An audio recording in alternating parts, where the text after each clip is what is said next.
Hello, everyone, and welcome to another episode of Learn with Jason. Today on the show, we're bringing back Joel Hooks. Joel, what's up, man? How you doing? Doing great. I'm super excited to have you back. For before I go too far into this, maybe I should give you an opportunity to talk. Could you give us a little bit of a background on yourself? Yeah. Let's see. I've never had to give a impromptu bio before. So I've been a software developer for about 13 years, and for 8 of those years, oddly, I've worked on the same product, which is Egghead.io. Prior to this job, my longest streak with any gig was 5 years. So not only have I done this project for most of my development career, it's the longest job I've ever had. So that's been really interesting from a software perspective, because we tend to move around, and that's just part of the gig, right? Right. It's like we're not sitting on software. I get bored really quick, and I would traditionally be bored on a project, but Egghead has kept me interested and busy for this whole time. So that's what I do, and I'm traditionally been the lead developer on the project. For a long time, I was the only developer on the project. I built Egghead off of a tutorial for Rails. And we still suffer from my early tutorial decisions on a regular basis. But then, work through that and kind of spread out. And I've been in building UIs for 25 years in various capacities. Before this, I was a graphic designer and 3D artist before I decided I wanted to get that sweet code cache and switch careers. Which was the big motivator. I wanted to build something and make a product, and Egghead was the result of that. And so now Egghead's still our core product, but we've also, over the last couple of years, been building kind of satellite projects with independent creators, such as yourself.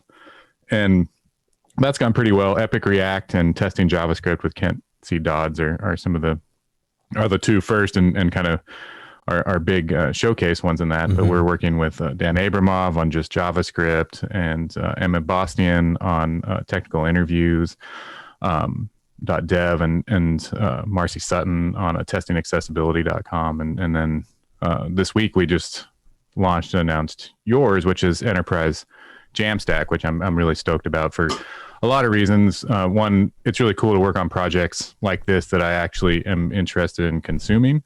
And then it's just a lot of fun to be able to totally start every project from scratch, and kind of when we do this, we get to decide where are we going to serve it from, what technology are we going to use, what frameworks are we going to use, and how are we going to prepare it. And a lot of the patterns come in to play, right? So we're pattern based, and we build things on West Boss as a service is my cheeky way of describing what we're up to.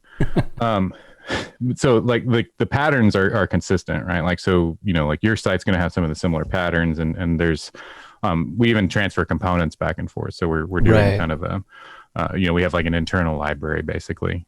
It's not something that you can npm install. We just cut and paste it. But I think that's actually kind of something interesting, because one of the things that trips up a lot of folks when they start talking about getting into this, if I want to do education, I want to teach people, I want to sell a product, if we really boil it down, there's only so many moving parts, and they're all functionally borderline equivalent. The difference is really the content, not the mechanisms, right? And so have you found that, because you've sold everything through these kind of platforms, from workshops to products to subscriptions, is there a lot of variance in the actual implementation, or is it more just the packaging? Yeah, presentation's really big, right? It depends on the product that you're delivering, and kind of what the creator wants to do, and the vision. For instance, even Epic React and testing JavaScript are kind of radically different in terms of how they're structured. And so we have to deal with the content management side of it, can be different. The commerce is really pretty similar. It changes as Stripe changes. So, Sure. What we did 3 or 4 years ago is going to be different today, because checkout and Stripe has evolved, which is really actually kind of nice, because they've removed a lot of that from it. And, there's a lot of places where you can go, and like Podia is really great. I like them. Like if you were going to do a video course and you wanted to release it on your own, and you didn't have a team, like Podia would probably be my suggestion. Go just like take their plan. But what we're doing is more of a, it's bespoke. It's not like, we attempt not to be cookie cutter, and that's always different. So there's always some challenges, really depending, kind of product to product. But the patterns, the underlying patterns of what we're building are pretty consistent. Like the e-commerce and, like what we're going to talk about today in terms of marketing automation, it's changed, and serverless really changes the game quite a lot for me, because we do have a monolithic Rails API server in the background, and we use that and leverage that. And it has, it is extremely powerful, but it's like the sledgehammer.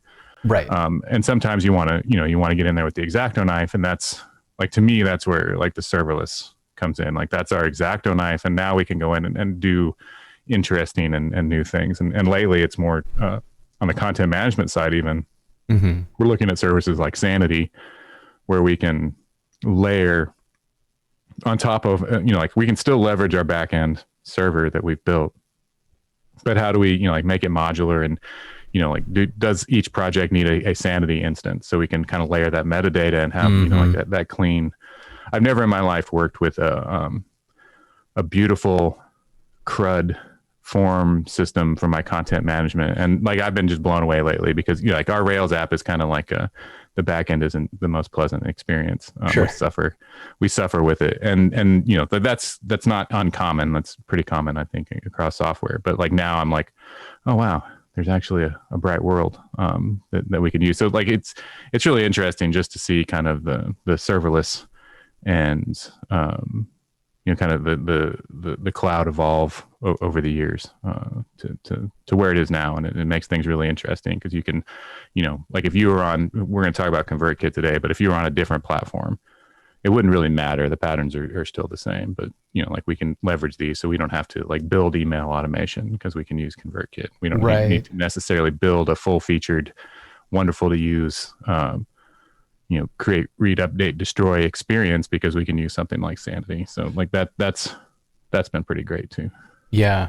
One of the things that I've seen that I really, really like is as I've started building out more things with serverless functions, when I'm interfacing with the backend, like I built Learn with JSON on Sanity.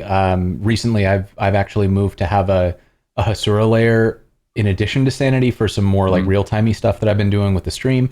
And all of that, when I was working with it, the serverless functions didn't change. I just updated my utilities under the hood to, stitch together Hasura and Sanity. But my APIs, they just got more data. I didn't have to rewrite the front end code except where I wanted to show that additional data. Yeah. And that model felt really interesting, especially coming from like, the old days of working in like monolithic, fully coupled front ends and back ends, where you make a back end change and that means you got to open pull request to all the front ends that access it. And there's just this big painful migration path. And it feels like serverless functions are putting that nice guardrail in the middle, where I write the logic that I want, and like that happens here, and then I expose an API contract, and then my front end consumes that, and like it all just feels nicely sectioned. Like, this is the thing I'm thinking about over here, this is the thing I'm thinking about over here. They don't have to be aware of each other, other than like, this is the data you're going to get, which I really, really like.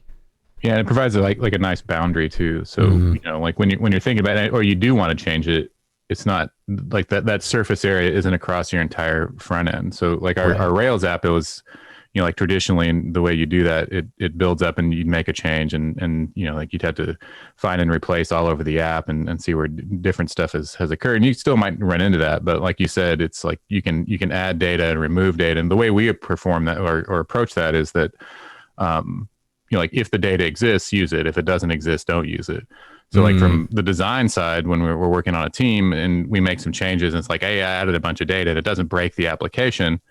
But what it does is it's like, now we can use that, so we can make design decisions based on like new data that's available, or if it doesn't exist and we remove it, then it just doesn't render that. And that's been really kind of fantastic as well. It's very flexible, nice, which I like. And I think it's, like, I want a broad team. I don't want everybody, like our Rails app, it takes 35 minutes to deploy, which is that's the shame I bear. But like, it's a real struggle though. Like if you're trying to work and you take 30 minutes and like, how many times can I deploy during a day? And we constantly deploy. We're at ship at squirrel shop, to where, like we deploy it and we'll roll it back if it didn't work or whatever. But like usually we're just constantly deploying. And if those are taking 30 minutes, that's a problem. Right. If they take 5 minutes to do that. So like if we can decouple that and give people that power, that's another huge advantage too. So, like Absolutely. like the back end shouldn't change as much. So it's slowly deploying, but how do we also allow it to, like people to update and do things quicker and work and iterate in a faster way has been a real improvement too, I think, with kind of modern serverless architectures. For sure. Not that you can't probably get your deploy times up into the severe range this way too, but it's just kind of both, right? Like you want to do all of those things. You should be pushing on every available lever. And if you can make your deploy times faster, absolutely. If you can decouple things so that you don't have to have fast deploys, even better. Like it seems like you can kind of give everybody a little bit more autonomy, a little less overhead and less complexity to get things live. And like you win no matter which of those levers you push on, and you can choose to push on one or all of them and still get good results, which is, I think, the power of this approach. But so that being said, I know that we have, I saw your to-do list and it was ambitious. So I am excited to, I'm going to put a link to this very ambitious to-do list for today in the chat. And then I think we can do a quick switch over here. But let's talk before we switch over and just kind of state some goals here. So our goal for today, I have had ConvertKit for a long time. I've been using it for years. I use it for, all my different web properties to do newsletters and a bunch of things that I learned from you that we're not talking about today for exposing content and stuff like that.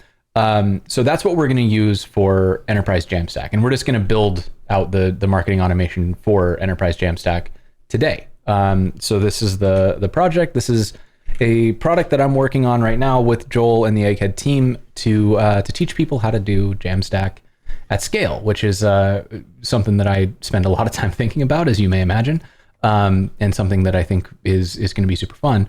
But so to make this work, then we're going to get the form on enterprisejamstack.com is going to be connected to ConvertKit. And then we want to set up a bunch of automations using serverless functions, right? And that'll let us do like personalization on the site. That's the goal? It gives you a few different things. I do this so, it's like you can think of it almost like analytics, and you have ConvertKit in the background. And as far as you start thinking about serverless and databases and where your data lies and how you're using Sanity. And you mentioned using Sanity and Hasura, which is Postgres backed. GraphQL, I think it does other things too, but that's how I view it. So at the end of the day, ConvertKit is another database. And it's kind of weird to maybe sometimes to think about it that way, but what ConvertKit really is, for me, is a database. So it's like a customer management system, to where you have a list of all your customers, and then there's properties that you can assign to them. You can tag them and stuff too. We're really going to focus on properties and like adding those. So you can do things like survey and store the answers to the survey inside of ConvertKit, and then take that answer, right? Like what technology are you most interested? You give them a list, and if they pick React, when they come back and they look at this, you can change like your marketing copy and your headlines and body text and like what examples you present to be more relevant to their context. You can make very small changes with just the wording and how you present it, not to where you're like, oh, this is the perfect for React developers, but like just to speak to them and their issues and speak the language of whatever their context is. So like it allows you to do that. When we talk about personalization, that's really what we're talking about. Not like a whole different product. It's just like, framing what's important to them in a forward way, instead of like, this is everything for everybody, which like, frankly, isn't great. So you want to be able to like highlight that. And you can, Brendan Dunn is where most of this comes from for me, but, like you can go look at his Mastering ConvertKit course, which is really fantastic. And it kind of dives into it in a very, very deep way, and he calls it behavioral segmentation. Okay. Which is what we're ultimately going to try to do. But at the end of the day, right now, all we're doing is getting it set up so we can actually start bringing in data. Nice. Because until we do that, here, I'm going to drop my affiliate link for Brennan's awesome course. Oh yeah, definitely go check that out. There's a question in chat about, is this similar to the blog post for just JavaScript? Is that a thing you wrote? I don't know. Did it have a link? It did not have a link. I'm not sure. If Do Learning, if you want to drop a link to the post you're thinking of, we can confirm or deny that. In the meantime, what I'm going to do is take this opportunity to switch us over into pair programming mode. And let's do a shout out to the sponsors. So the show is being live captioned right now. It is available at learnwithjason.dev. You can see the live captioning happening here. That's because of Rachel from Wyco Captioning. Thank you so much for being here with us today, Rachel. That is made possible through the generous support of our sponsors. We've got Netlify, Fauna, Auth0, and Hasura all kicking in to make the show more accessible to more people, which means a lot to me, and I hope it means a lot to you. If you want to follow along in text, you can just load up the homepage, learnwithjason.dev, and you'll see it happen in real time, which always blows me away. Someday I want to watch a captioner work because the speed with which they're able to write down my motor mouth is just mind-boggling. Also, make sure you go and follow Joel on Twitter. Joel is a, what would you even call your Twitter persona? Like, you're very helpful, but you're also like a professional troll. I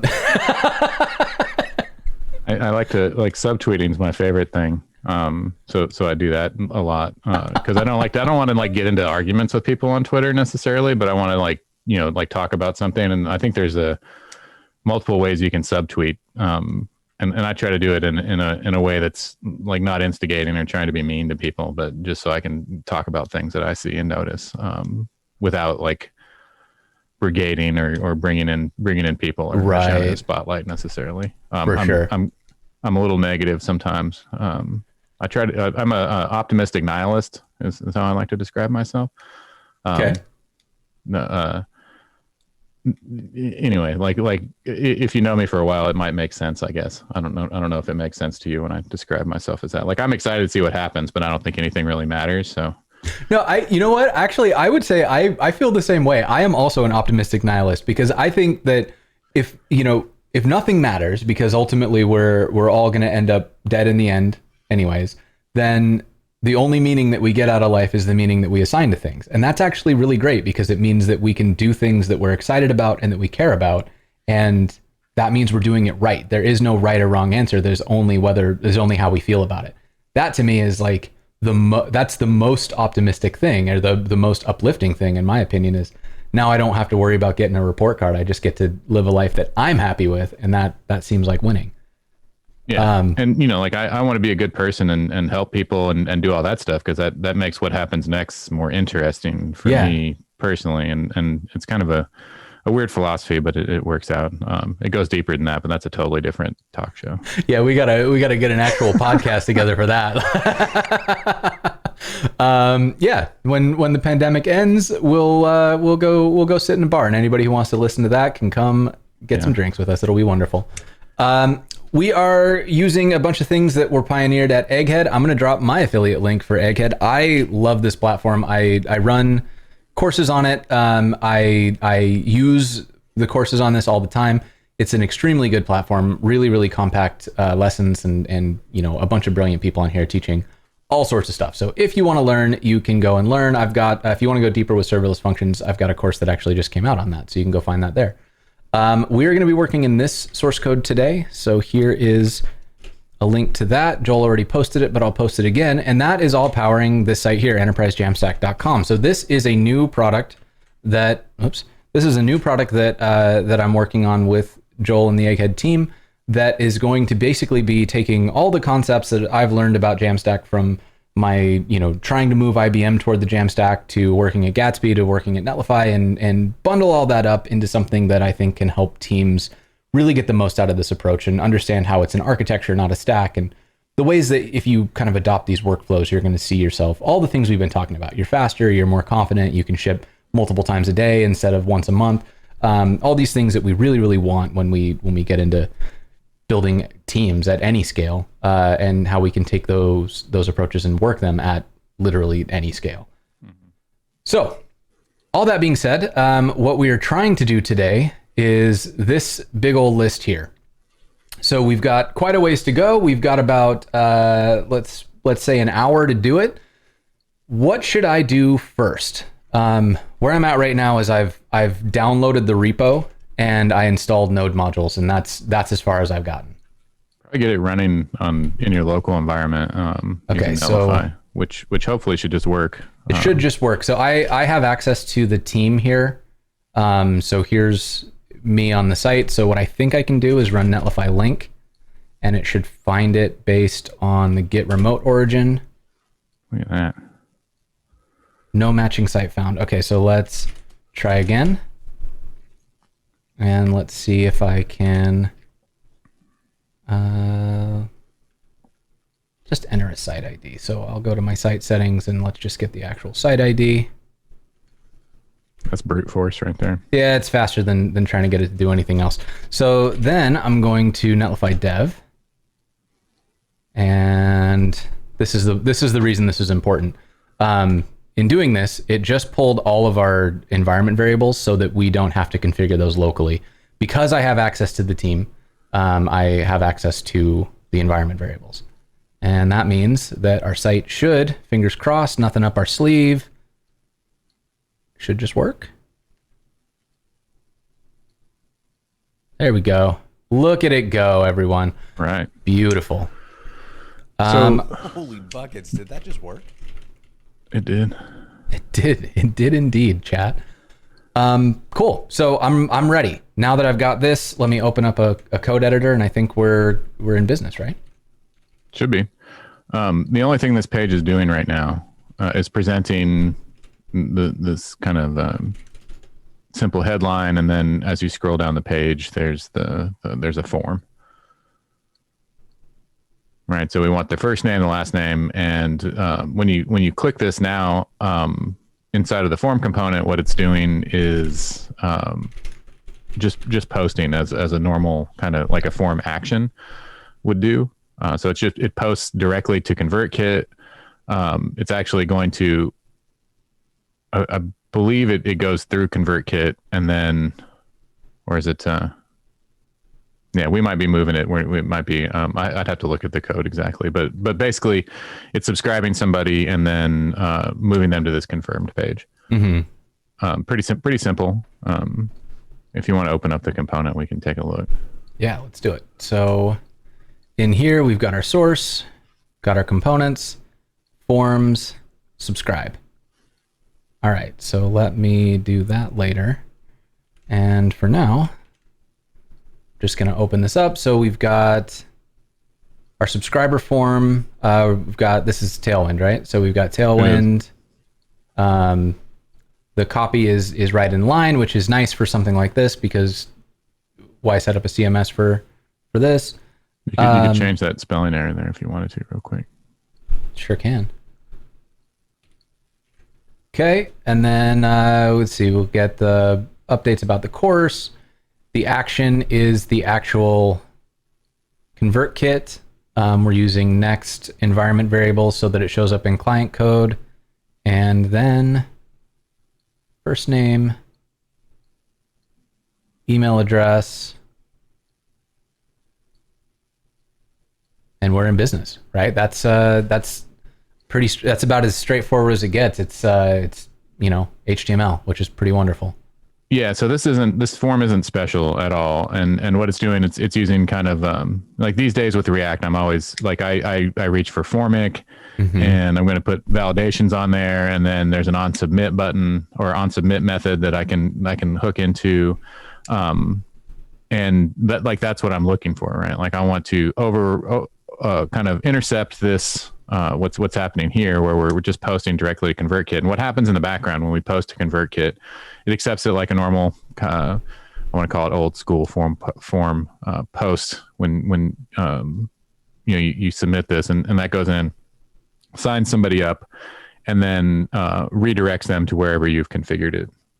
the default's a Convertkit page. We go through and make it to where it's pushing it to your domain so that they get a nice branded experience and not a Convertkit experience. So that's like, you won't see anything about where we're going here, but you'll notice that when you did that, it went to your confirmed page. Yeah. And I believe it went to the confirmed page on the deployed URL, not our local confirmed page. Whoops. Trying to open my email so I can confirm this. So it needs me to confirm my subscription. Well, so, even the page that it just took you to, so the tab to the left of that, or wherever you'll see it's actually sending us to Jamstack with Jason. Right. .com, which was the domain that we were using before we decided we wanted to get those enterprise buttons. That's right. Yeah, we renamed. That's configured inside of ConvertKit, so we can go look at that actually. Yes, I'm gonna try to make this so that I don't. I'm making the window smaller in hopes that I don't show any personally identifying information because it's just full of emails. You can navigate if you can navigate to the forms section, then that's what we need to look at, and it shouldn't show anybody's. Okay, so here we go. This is what I think we've got. We've got our landing pages and forms. We can go to this one here, and this is our details. So then that part is configured how? Settings. So if you go into settings, So I think we need to swap redirect, these, right? So yeah, so that one just, well, I don't know if we changed it already or not. Because I think this is what I just got when I clicked the link in email, and then this is the one that I got after I subscribed. So I think they just got swapped. Yes, that makes sense. Okay, so then you also want to you're gonna want to change that to the Enterprise Jamstack. That's right. In here. Enterprise Jamstack.com, and this is what someone sees after they submit the form. So that's what we want. Good. So I'm going to save that. Then we've got a domain name. So there's, I think, incentive. Yeah, that's the one. Okay. So and this one would be confirmed. And we're going to make this all moot anyway because we're going to override it, but best to be correct. Yeah, and you can visit those at any time if you're just curious. Yeah. Okay, cool. So those all work. And now we've got, and like we can see here, the form that we're using is not this form at all. We just took the form ID, which is like one of these in here, this one maybe. Yeah, it's in the URL, actually. Yeah, so this URL here, and then we drop that in, and that's what's in that environment variable, right? So that's the value correct here. Cool. Yeah, that's our ConvertKit sign up form. And while you're in there in ConvertKit, let's do one more little housekeeping. Okay. And whenever you do this, this always kind of throws me off in the top left. There's a little that. So you can change that to Enterprise Jamstack. But when you first do this, it'll be called Charlotte or whatever the template name is. And it's like not obvious that you need to rename it. And then you'll end up with like 5 Charlotte templates in your form names and be confused. At least that's my story. Maybe that won't happen to you, but. Question, Metric Gang. Is there a specific reason why ConvertKit? I use ConvertKit because ConvertKit does all the things that I need it to do without a bunch of additional things that I don't need it to do, and it doesn't cost me $1 million because I pay for this out of pocket, right? So ConvertKit is like more expensive than MailChimp, but it's nowhere near the cost of Salesforce or I think ActiveCampaign is also pretty expensive. So it's, it does enough, and it has a ton of, like, there's a ton that you can do with this. There's probably a whole session we could do just on stuff that ConvertKit is capable of, but we absolutely do not have time for that today. So it's pretty limited. Like ActiveCampaign is definitely a larger scale product, but ConvertKit's pretty simple. So there's not a lot of options. It's built mainly for bloggers. And then people that just want a newsletter. They're adding e-commerce stuff in there. I've been lately in CustomerIO quite a bit because it's pretty nice for a lot of these things too, and I like its workflows. I've never actually used ActiveCampaign. So I've never actually really done a deep comparison of any of this stuff. So let me pull these up. Here's ActiveCampaign. Oops, that's a marketing page. ConvertKit also starts you at a free tier, which is pretty nice. That part is definitely nice. So you can get a certain number of people for free. But I think ActiveCampaign gets pretty spendy. Oh, this actually isn't as bad as I expected. I have no idea what the limitations are, but let's see. So as you start going up, it starts to get, this is pretty comparable to ConvertKit actually. So maybe I misspoke. But anyways, ConvertKit does all the things I need it to do, which is really why Honestly, I chose it. every one of these platforms has a reason to hate it and a reason to love it. Like fair period. enough. Like they're all like trade-offs and give or take or targeting specific markets. ConvertKit. So Nathan Barry, who's the founder of ConvertKit, is a friend of mine also, and I really like how they operate as a business. So they're a bootstrap business, and they treat their employees extremely well, and the product is great, and they're constantly improving it, and they're really extremely transparent with their development processes. They're not, they're not a juggernaut. They just are trying to like build a good product for people, and that's important to me in the products that I use and recommend. Is that I also like if I use a product and I think they're shady, I'll just keep that on the down low and won't recommend them. Like that's the strategy there. But when I use something and I love it and it's also a good company, then I'll recommend it, and that's how I feel about ConvertKit. Yeah, I have had the chance to meet Nathan and a couple other folks from the ConvertKit team, and I've always gotten good vibes. So I kind of join in on that with the they seem like a good company run by people who are trying to do good, and it's small, so you don't have to worry about the weird kind of corporate incentives that get twisted as things get really large. All of which are good things in my book. So okay, so we fixed ConvertKit up. We've got this form. What should we do next? So what we want to do is actually, instead of doing this to where the form is posting, we want to have it still post, but we're going to post to a serverless function. So we want to create a subscribe function, okay, that we can access and kind of override or intercept this form thing and do it ourselves via the API. Okay. So what I'm going to do, we just launched a new feature for this where we're like auto deploying functions. So I think if we do netlify functions subscribe.js, this should, I think, just work, which will be kind of cool. So let's. Sorry, this is a TypeScript project. Wait, do I need to? Do you want me to do it? Okay. It's like this is gonna get super weird. Well, I mean, we're gonna. I mean, I don't know. Does Netlify support the source pages API routes? Yeah. Yeah. It'll do that. We can do this how for now. Semicolons and all. Oh yeah, that's a good point. We could use Next API routes. In the interest of going fast, I'm gonna do it this way, and then we can back it all out and do something else if we need to. Let me, I think, stop and restart this, and it should pick up our functions automatically. Let's find out.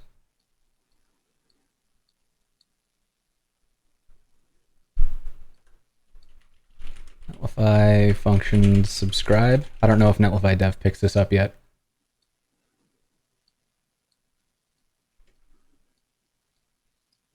Oh, I don't think it does. It didn't run a server for us.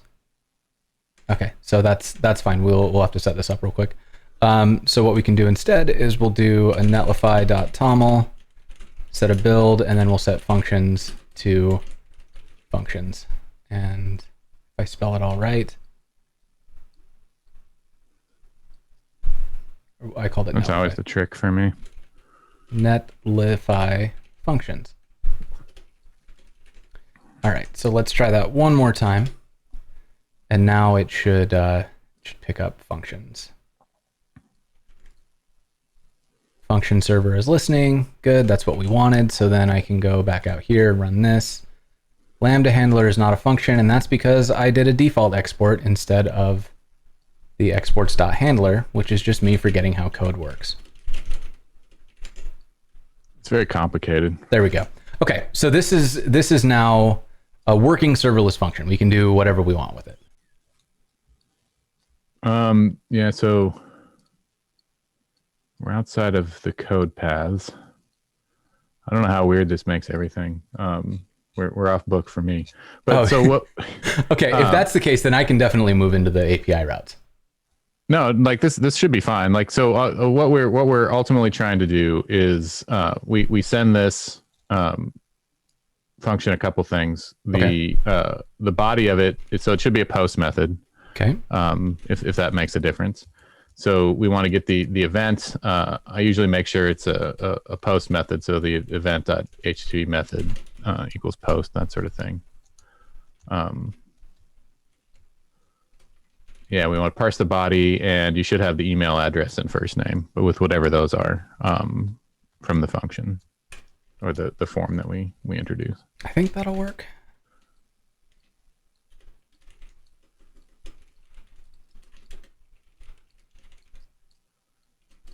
So that that. Usually it's a 404 when we. Yeah, that'll work. Just send them 404 and it works. I think that's just being nice. Yeah. So I think this is right. I might have to double check that method, but then this will give us the first name. Or wait, this is going to be field's first name. Interesting. I wonder what this is going to look like. Well, and that's specifically so how ConvertKit handles it, right? Like if you went in and you said, give me the embed code or give me the HTML code for my form, that's how that's going to handle it. So for us, we can change that up. We'll probably need to. So I would just like make it normal, like first underscore name and email underscore address. Okay. So to test this immediately, we can do something like just open up Postman. Or I don't even need to open up Postman. I can just like literally submit this through the site, can I? Why don't we do that? So I can take this action out and a new action that will be Netlify functions subscribe. So now when we submit, it's going to send to this function. And if we're watching our console here, we'll be able to see. This is what I'd have a nice fancy log to. That's what I've done here. So let's see. I'm going to close that one. Let's close that one. And is this the local one? Where's my local one? Okay. So let's go back to the home page and let's just submit this and see what happens. So here, submit. That's fine. We kind of expected that to happen. But what we should have seen, unexpected token I in JSON. Oh, because it's form data and not JSON. Because we're not doing anything with JavaScript here. So if I get QS equals and frankly, I would probably want to change that sooner rather than later. So we're using the non-submit over instead and not using form data. And that's just personally, so I'm reading it and it kind of looks, I don't know, it's the same either way, right? But we were going to want to non-submit because we're going to want to handle the return. So we're going to we want a nice async function that we can call and then handle the return. Okay. So then what we'll be able to do is we can await a fetch of Netlify function subscribe, and we'll send a method of post, and get the data will be new form data event.target, and then we can do the body JSON stringify first, and let's do it that way, and then we'll be able to do data.get first name. What's that going to do? I don't know. Let's find out what that does. And then email was data.get email address, I think.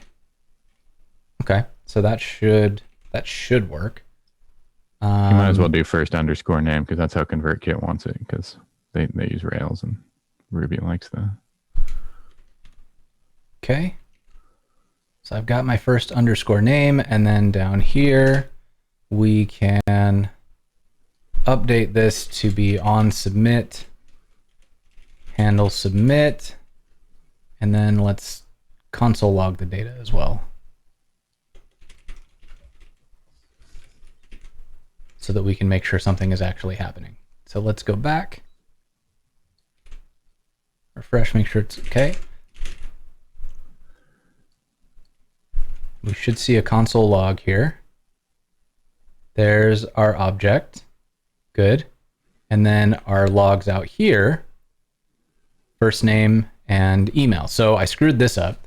So let's see what well, actually, you know what? Let's not bother. Let's do what you said. And I think the name is because of the form, the way it was using the brackets or whatever down there. So if you just like take that out and say first name, then it should work, right?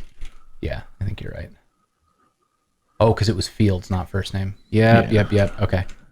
Because you send when we push to ConvertKit, you send fields. So I assume that's why it's doing that. Yeah. Okay. So now we get our first name and our email, and that's available in our serverless function. So that is now being sent, and we have it here. So I can pull out first name and email, and those are now available to us however we want. So I usually up at the top, I like to set constants. Okay. For our various things, and for this we want two constants. One is going to be the ConvertKit base URL, so just the API base, and that's https://api.convertkit.com/v3/. Okay. And then the second one's going to be your form ID. So whatever that is, and we can find that in the URL from the previous one that's commented on right now. Oh, or it's in there too. Good yeah, call. so we can just grab this. And if we wanted to, we could even make this private now, but it doesn't really need to be, it's not a secret value. So we can that's something that is exposed. All right, so you have those things, and when we get into here, we have our email address and our first name, and what I want to do now is actually make a call to ConvertKit, and we're just going to post it. So we're going to post it ourselves. Okay. So it's a post to, and I use Axios, so I configure it and give it a base URL. So the base URL might not actually be I see what you're doing for using, but I assume we can use fetch here, so you can do it. Yeah, I use node fetch just because it's a much lighter weight module, but it doesn't really matter in a serverless function since it's not being delivered over the wire. What you're comfortable with and like to use as a team. Yeah, it's definitely a preference when you get to this point. Boy, I talked about it being small and then it freezes up on me like that. Come on now. It's the power of the internet. Here we go. Okay. I can feel like all the fans on all my computers are running at full tilt right now. In the meantime, I can... Yeah, so you can start writing it. Right? So we've got node fetch. Thank you for the elevator music chat. And I saw a couple friendly faces out there. I saw Shruti's here. I see Henri. What's up? Nikki, Prince, Tony. What's up, y'all? Thanks so much for coming and hanging out with us today. I saw Will earlier in the chat. What's up, Will?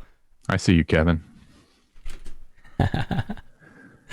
Let's see. So we're going to get a response is going to be await fetch, and we'll use the CK base URL, and then we can add, or wait, we probably don't want the trailing slash, right? Because then we can do like API style. Whatever you like. What's the endpoint that we need to hit? So it's forms. And then the ID, right? Then the ID, and then /subscribe.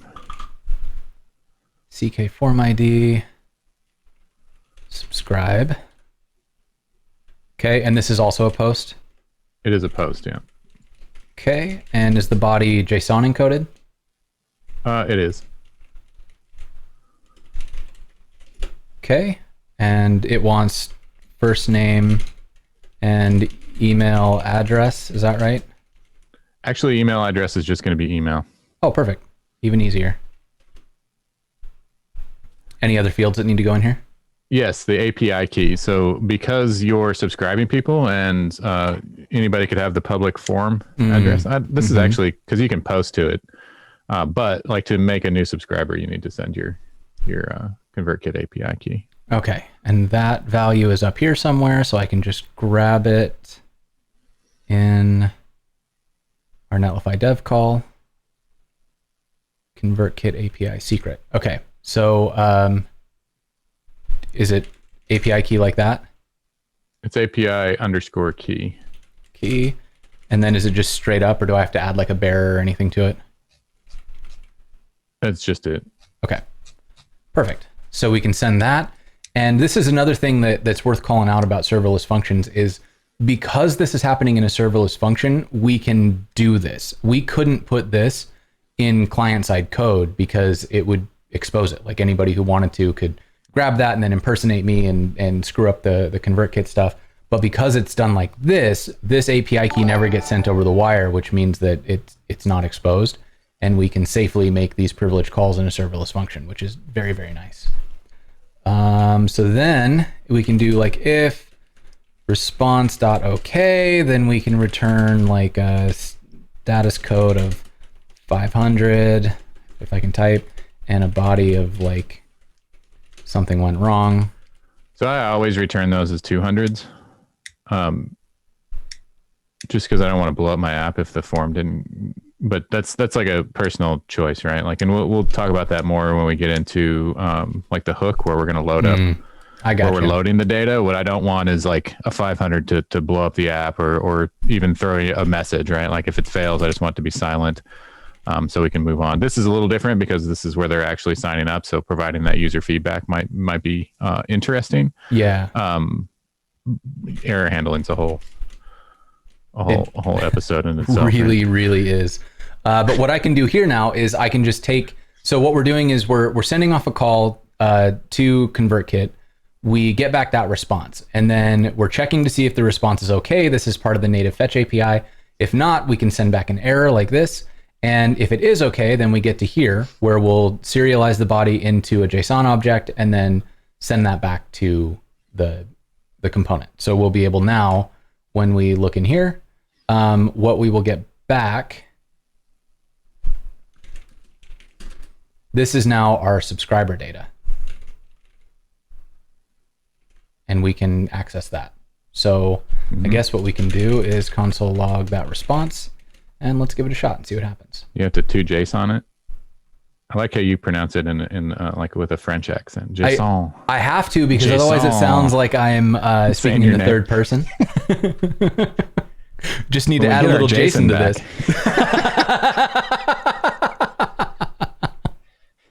Okay, so I need to restart our server. Here we go. Do you not have to await the 2JSON? That's a good question. I think I do. You are correct. That's why I'd use Axios, to be honest. Yeah, I mean it's definitely Axios has a bunch of. Oh, I see. You're doing that here, but then you're fetching. Does fetch do the same thing on the client? Here, like, yes. So when we get the response, like you'll have to like get the data in the same way. Yep. There we go. Yep. So now we'll get JSON. One day I'm going to read why that exists like that, but it's because you get different types of encoding back, but you don't want the metadata necessarily. So like when you get the response has headers and the OK and the HTTP status code, and then I get that part. What I don't understand is why that one is also async. Oh, I think they just made the whole thing like a promise chain. Yeah, like you have to await both of them. Yeah, which is my least favorite async await code when people do the nested awaits. Okay, so where am I going? I'm going here. Yeah, okay. And if this works, then we're gonna. I broke something. What did I break? I broke module not found. What What are you not finding? Are you not finding node fetch? Do we restart? Thought so. What are you looking for? Oh, just the next code broke for some reason.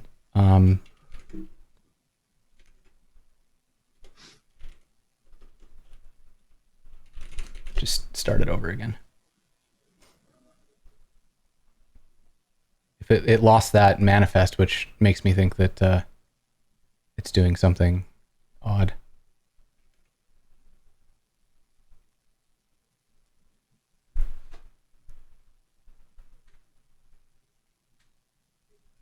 Here we go. Oh yeah, you do need. I need Lil Jason. There you go. Here's a little Jason. I like that because it looks like I'm looking at myself flap too. That is. Yep. That's even better. That's silly. Okay. Anyways, are you done? Why are you complaining? What don't you like? Module not found cannot resolve MDX.js React. How did that even break? Okay, so here's what we're gonna do. We're gonna remove node modules. We're gonna remove the next folder, and let's remove the lock file, and then we'll just run all this again. I know what I did. I used npm to install node fetch, and it broke everything. We're a yarn shop, sir. I'm sorry. This is what I get. Using JavaScript, not TypeScript, using npm instead of yarn. Getting into that JavaScript. It's like the FNG. FNG? I don't even know what that is. It's the fucking new guy, Jason.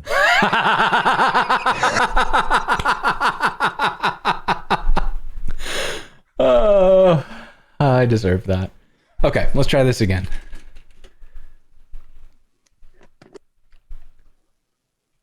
It's gonna work. It's gonna work because I did things the right way this time instead of the wrong way. I feel good about it. It's that optimism I was talking about, though.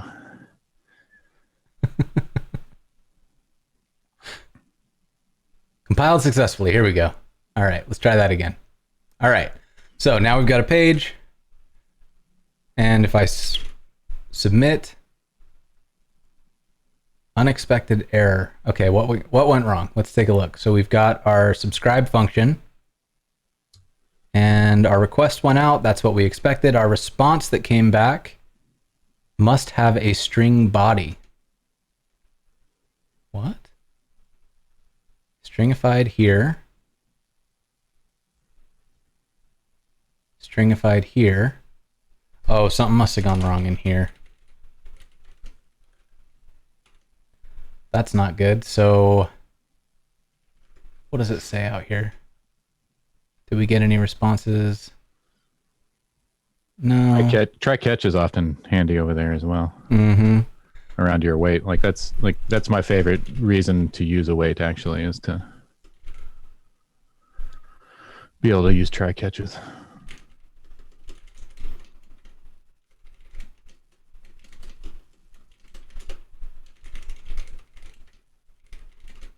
Okay, so that should show us our error at least. So let's try it again.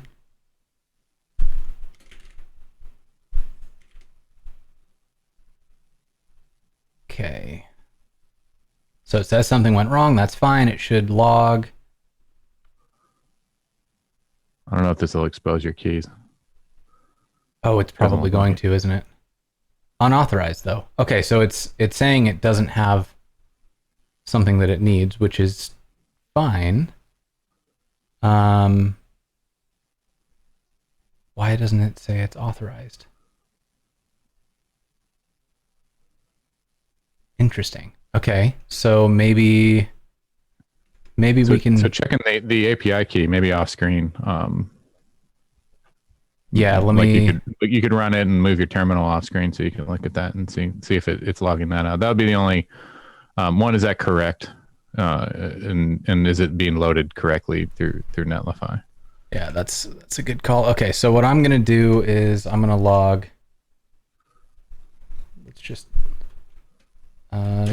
log the environment variable. Okay. And I've got my console off screen. So then I'm going to come out here, submit again, look at my terminal, and it logged nothing. Interesting.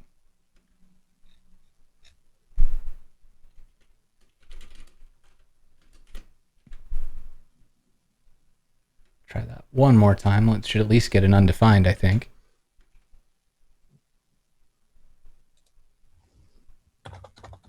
It's like not even trying to log.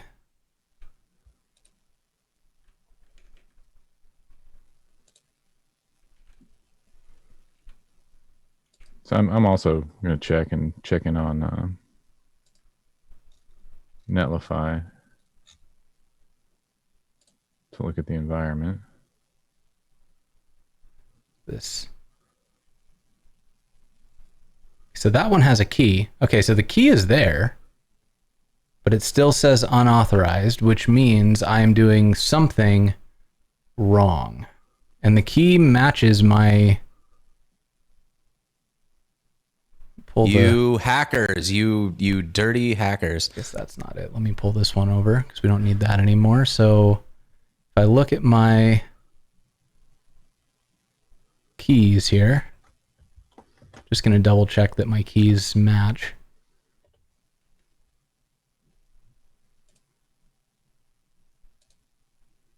They do, yeah. So it's getting a valid key, so I must be sending it wrong, which is absolutely a possibility.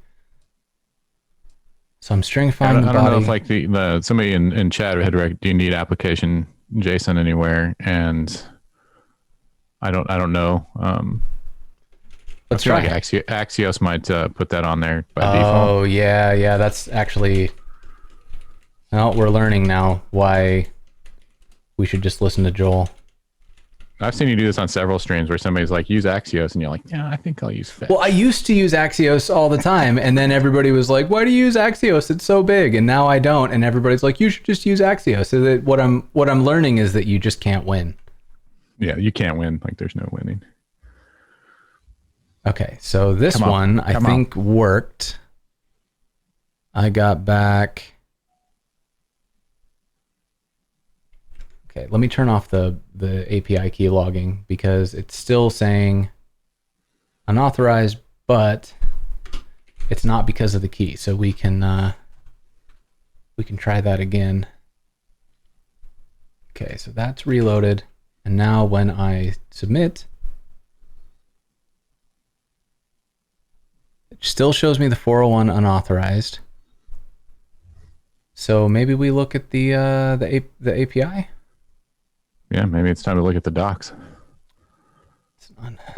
Sad day, everybody. Where we have to look at the docs once? It's not too sad. Come on. We're doing pretty good. Okay, so let's get the subscribe. Okay, so the API. Oh, it's the public API key, not the secret one. I'm using the wrong key.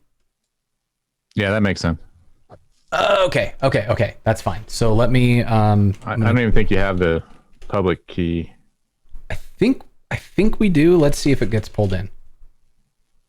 Oh, the base URL is actually in your. Oh, the base URL is already there. Is one of your environmental variables also. Convertkit API secret, but we don't have the Convertkit API key. Yeah, but they have this two different one, kinds. So it's like when you're fetching subscribers, then you use API secret, and looking at the docs, whenever they say API key, they're talking about public, and then they say API secret if it's your secret. Got key. it. So that makes total sense. So here's what I'm going to do. I'm going to create a new .env, and then I'm going to say. Why don't we just add this in no, watch. I'm going to show you how to do it from the. Okay, I'll learn. Let's go API public. Right, and then I can drop that in because it's a public key. And then, so then, first and foremost, if I netlify dev, it'll load. So we have the convert key or Convertkit API public. But then the other thing that I have is I can run netlify env, what is it, import, export. I should probably look up the help before I start. You're probably exporting. So it's set. Import and set environment variables from an environment file. Yeah, and then we can get so basically we can import that. So if I run netlify env import, please don't show all of my. I'm going to do this off screen and then bring it back if it doesn't show all my keys. So the command is netlify env import.env, and then I run it, and yeah, check it out. So it just set that value to netlify. So we didn't have to like log into the UI or anything, which is extremely nice. I'm going to refresh just to look at that awesomeness on the netlify page. Okay. That's good. Good stuff. So then, now that that's there, I can actually delete this .env because now it's a duplicate. And then I can netlify dev again. Oh, here we go. Here's the Corgi storm. I'm really glad that I got the music back for this. Okay, so let's close all these. We just want the one. We're back up. We're built successfully. Let's submit this thing. Oh wait, we need to actually change. One thing I love about this is it doesn't, like, you can sit there, you don't have to refresh over and over again to do the page once once we're overriding how it submits.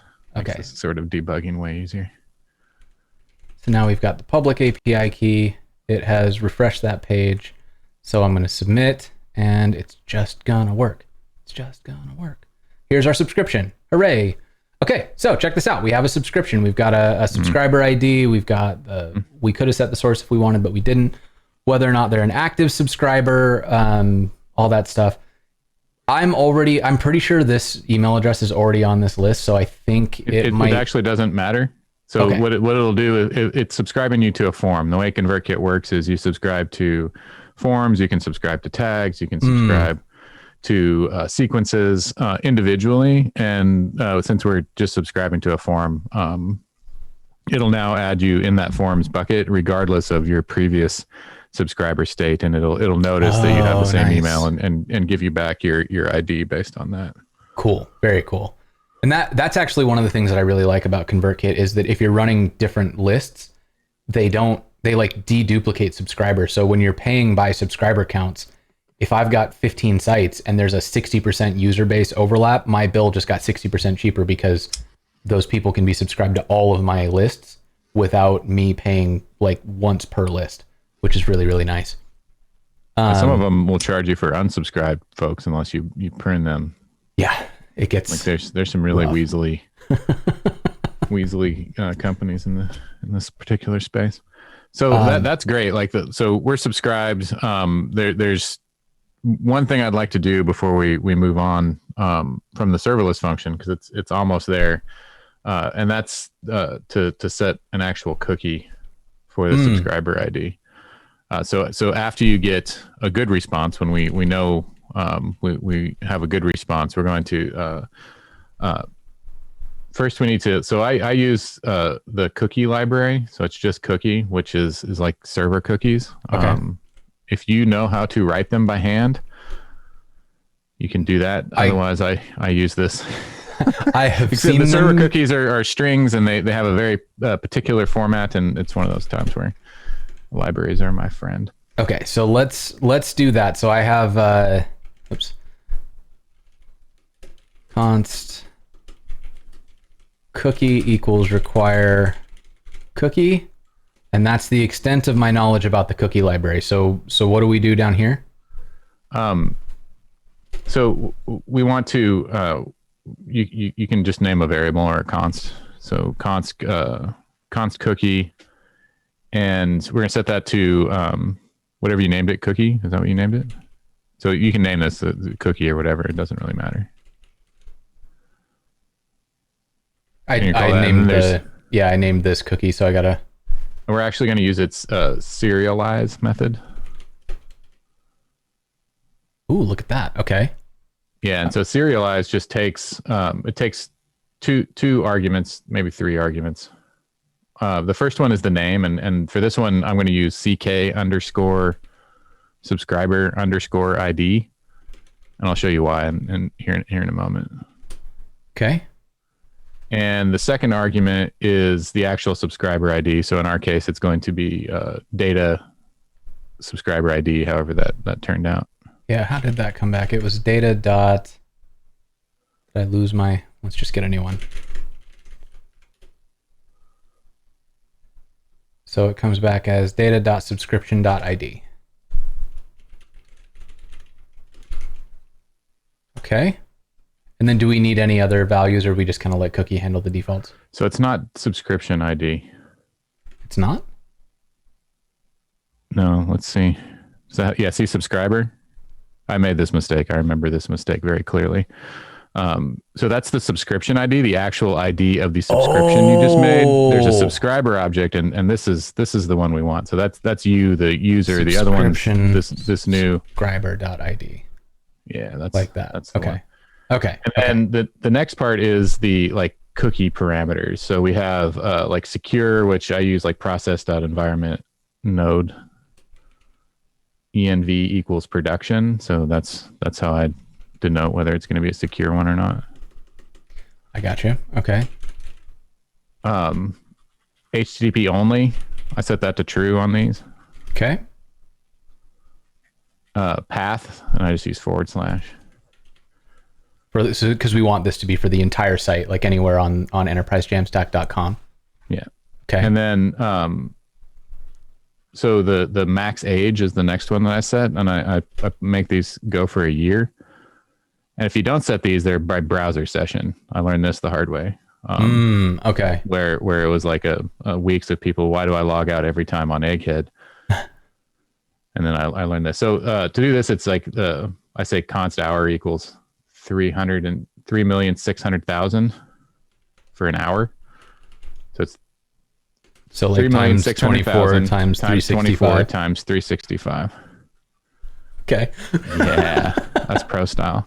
And then now you just set this as the set cookie header on your return. So that's capitalized set hyphen cookie. And then I do sub cookie like this. Yep. Okay. So now if this works, we should be able to go over to our application tab and see. Okay. So I have set it. Some cookies are misusing the same site attribute. Soon be rejected because it has the same site rejected or set to none without the secure.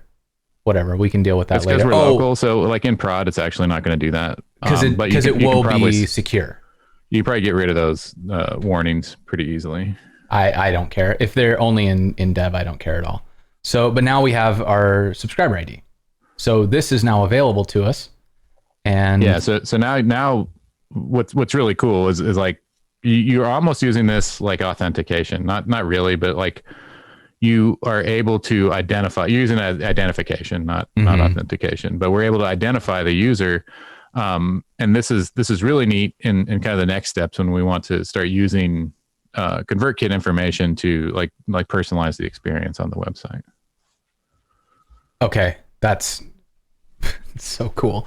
Okay, so that means then I can do something like if I go, I don't know, let's go to the home page here. So this one we still need to do the redirect. So if we that's right. Okay. So this can you can do it's a Next app, so you can import like use router. And I need to do this up here, don't I? I need to get it has to be outside of there. Use router, and I think that doesn't seem right. No, it's just next /router. Okay. And so that's const router equals. Oh, come on, spelling. There we go. Okay. And so then down here, I forget how this works. It's like router dot read push. And then just /confirm. Okay. So when this would be a good time, like if you're using analytics or whatever, you'd probably like put that in there before. Like it's a good space for that sort of thing too. But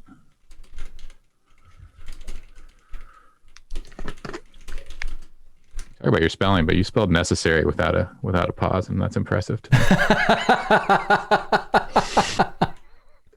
Okay, so if all of that worked the way that we expected, what we should see then is if I go here, I'm going to clear this cookie. So that's gone. I'm going to reload the page. Now I'm going to subscribe, and what should happen is it should redirect us to the confirm page and set this cookie. So let's do that. Okay, it redirected. My cookie is missing, but is that just because I need to refresh? Oh, I just needed to reload this tab. So our cookie's here. So that worked. It did what we wanted. I am very happy now. So cool. What happens next? Well, so next on my list, so we got that. We are submitting the form. We know who it is. What I want to do is, like now that we have this ID and we have this set, I actually create a ConvertKit context, and put that provider at the top of the application. And then I use a use ConvertKit hook so that I can load the subscriber anywhere inside of the application that I want.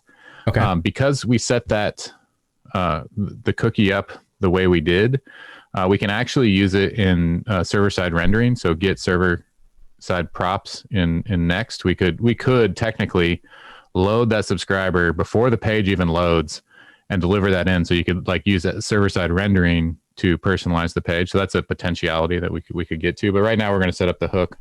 Okay. I usually do this in a hooks folder, like a sibling of components.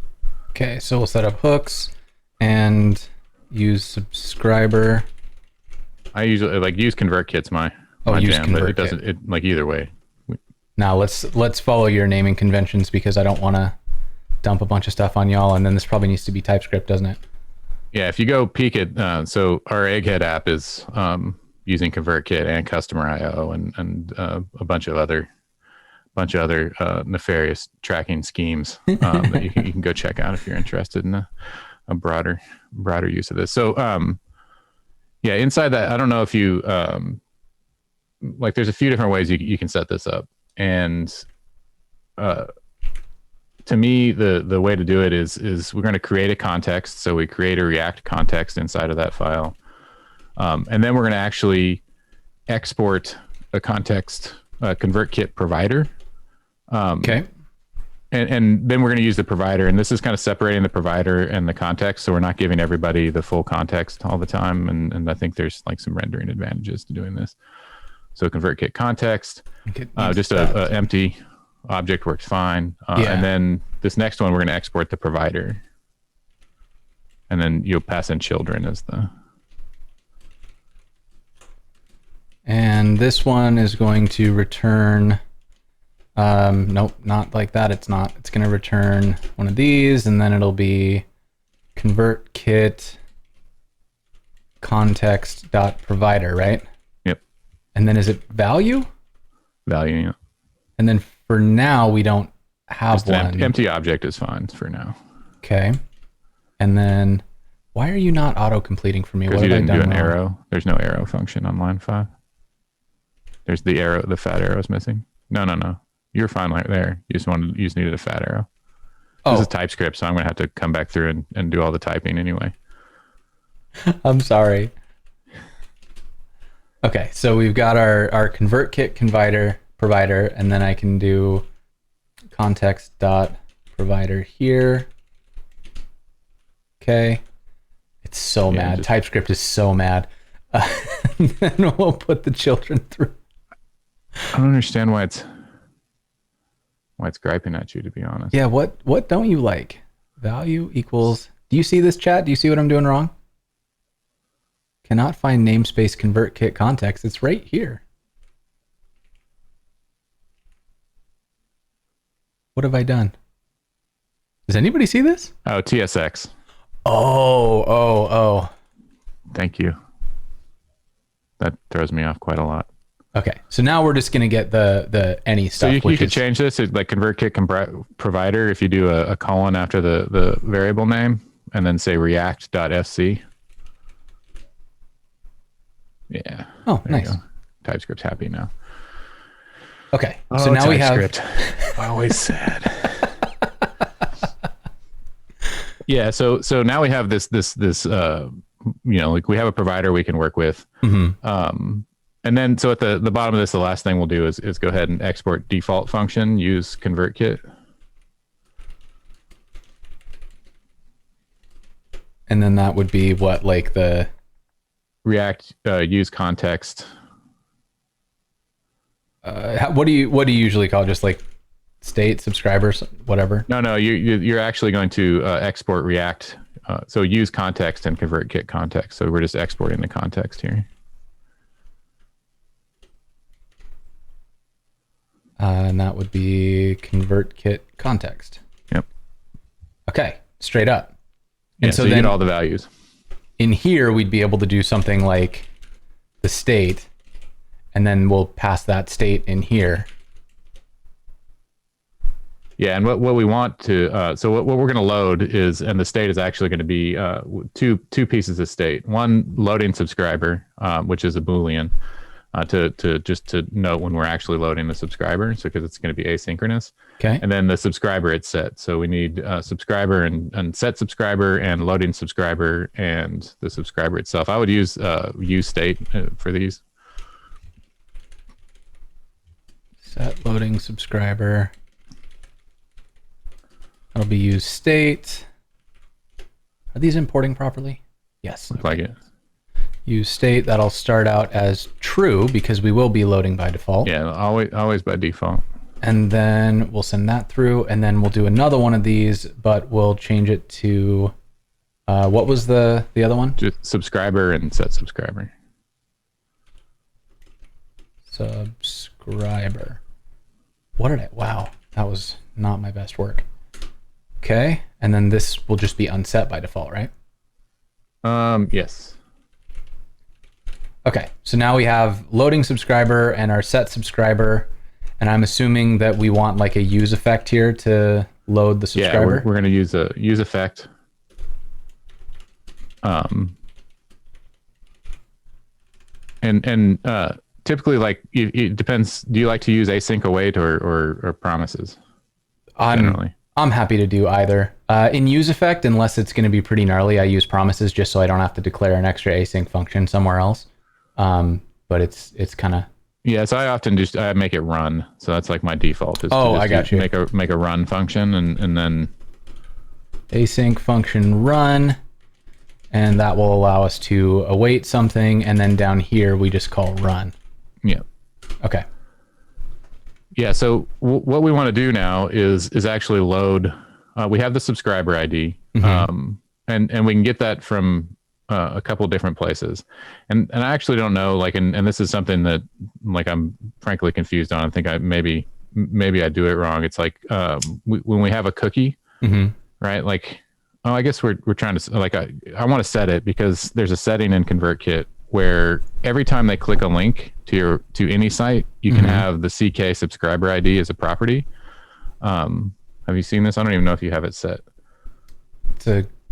Oh yeah, I know what you're talking about, where like so basically it can show whether or not somebody interacted with content, and then we could use that, like if somebody comes to my site, they've subscribed, and then they only look at like State Machines content and none of my React content, then I could say, oh well, I'll only send them State Machines and not React because that's clearly what they're interested in.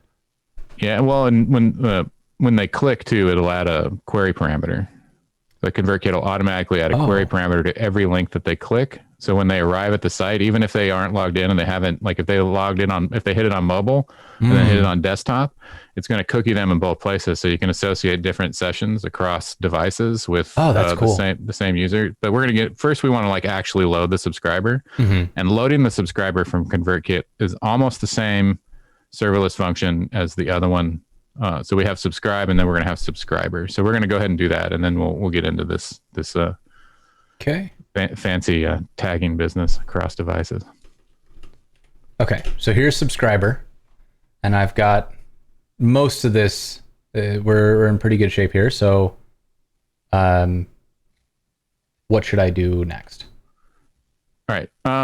So this is different. Okay. In that we're going to load. We're loading from Convertkit instead of sending them data. So this is subscriber is I believe it's a get. So it's no longer a post. We're gonna and that's at the where we're checking. So you're not doing that. We don't need to check the method. That's fine. We're going to,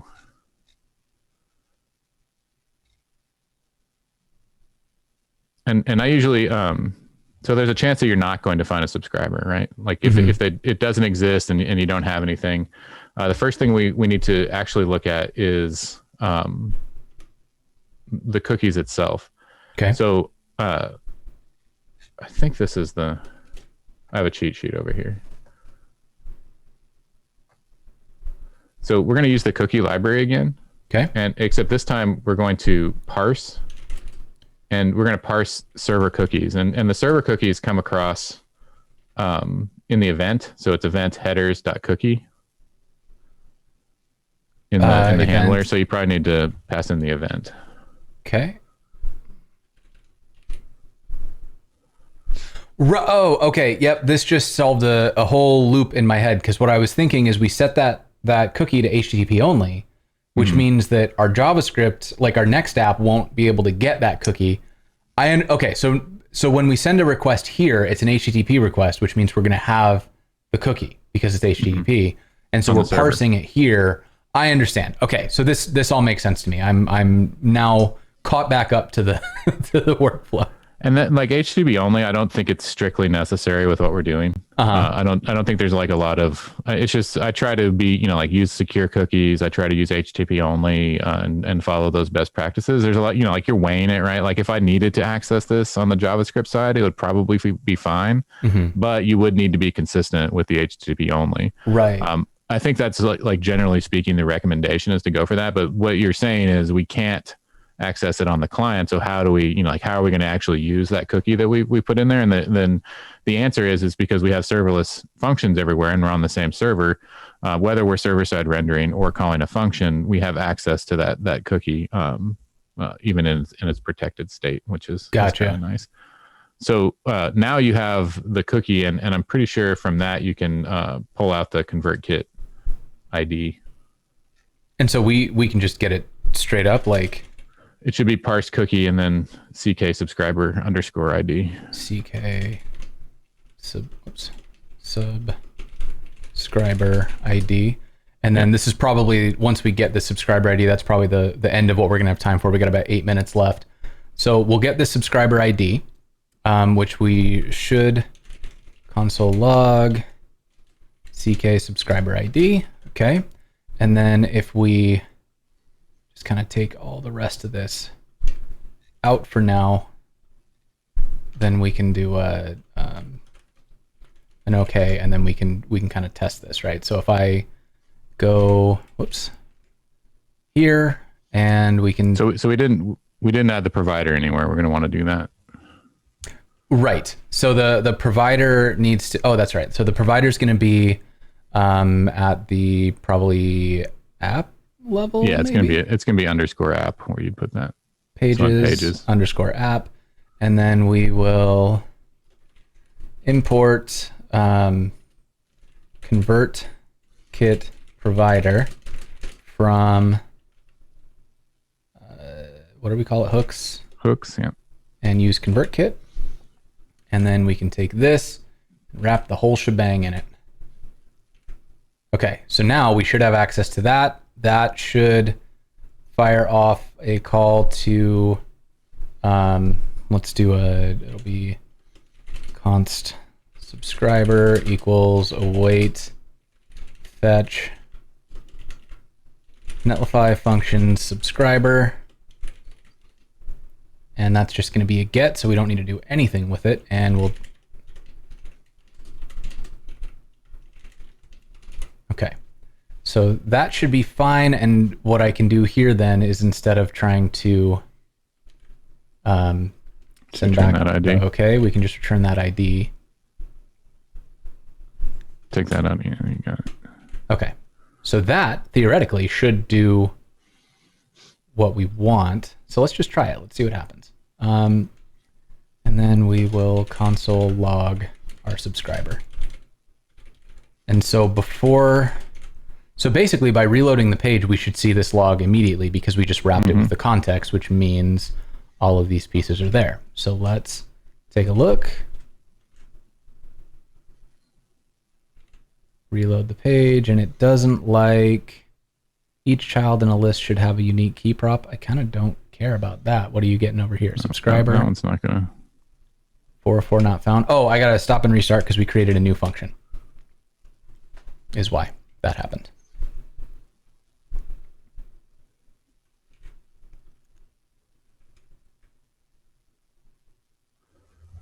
Okay, so as soon as this goes,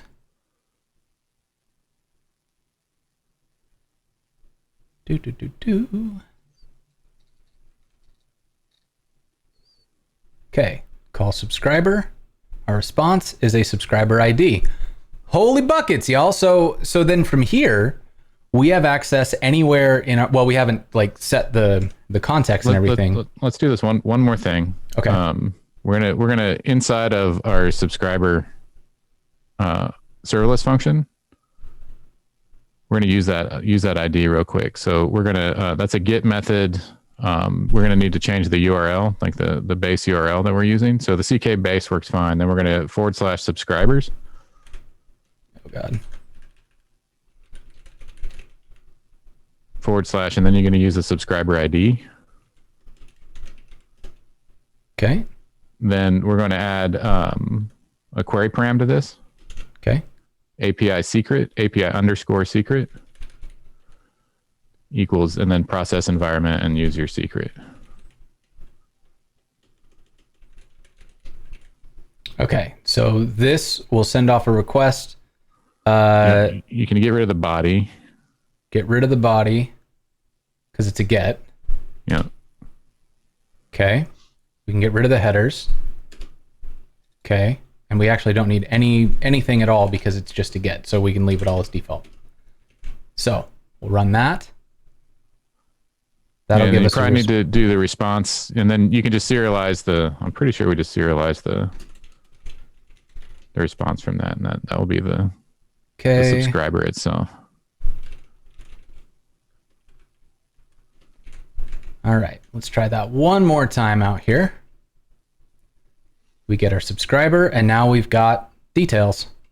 So check the fields. Like this is really interesting when you start to think about this, because now we have all of the fields for that. And if you use fields in ConvertKit, you can, and you have to preset them up, but we could like favorite tech or job title, right? Like these are things like job title in particular. Is this a person that manages a team, or is it a senior developer? Is it a junior developer? How do they identify themselves as a developer?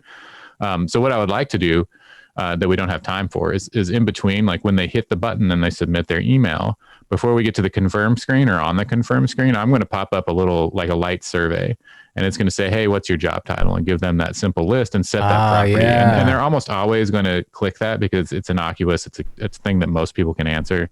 And it gives you like just one data point. And then over time, like across the app, if they're on a particular page, if they're reading an article, what you can do is actually go through, and because you can load that subscriber from anywhere, you can take and what surveys have they answered and what is next. So what you can do, instead of always having like a sign up for my email at the bottom of every post, now we can do something like answer a survey, or if there's nothing left, tweet this post, right? But we're going to have one and only one call to action on any given page. And because this is pretty slick and honestly captures them from so many different devices, wherever they're visiting, and you do have this turned on in ConvertKit, like when they click a link in ConvertKit, and we didn't do this, so inside of the use ConvertKit hook, you can go in and check the query string and look for CK subscriber ID and actually pull that out and then load them in and cookie them. So I'm also, like when I load subscriber in that subscriber function, I'm going to also cookie, like set that same server cookie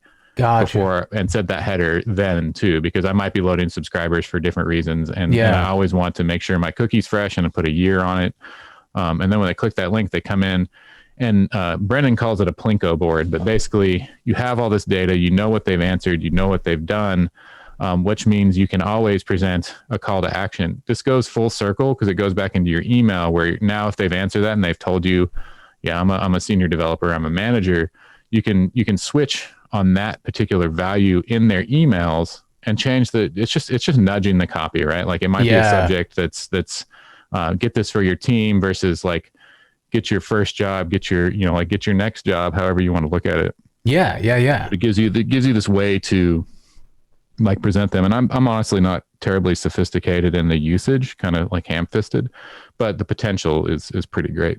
Yeah, and this is, I mean, this is amazing stuff, and I wish like I wish we had more time, right? Because there's so much more we can do with this sort of stuff. But unfortunately, we are literally out of time, so we got to wrap this up. So I'm going to do a couple things here real quick. First, I'm going to send everybody over to Joel's Twitter. Go make sure that you follow Joel.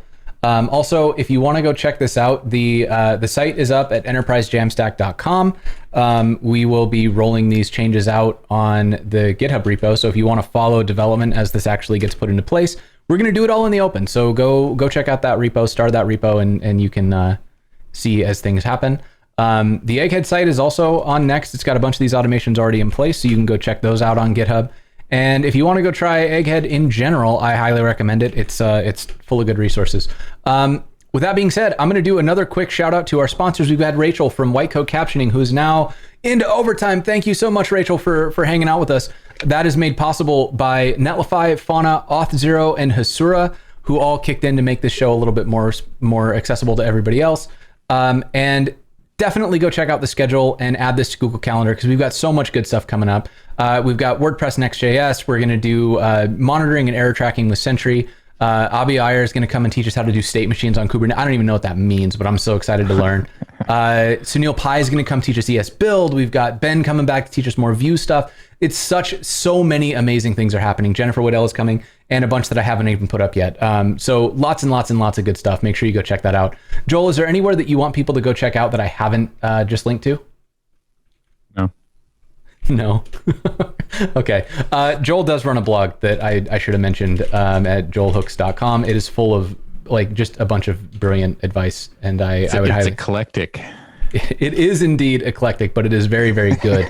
There's all sorts of really, really good stuff here that you should go and check out.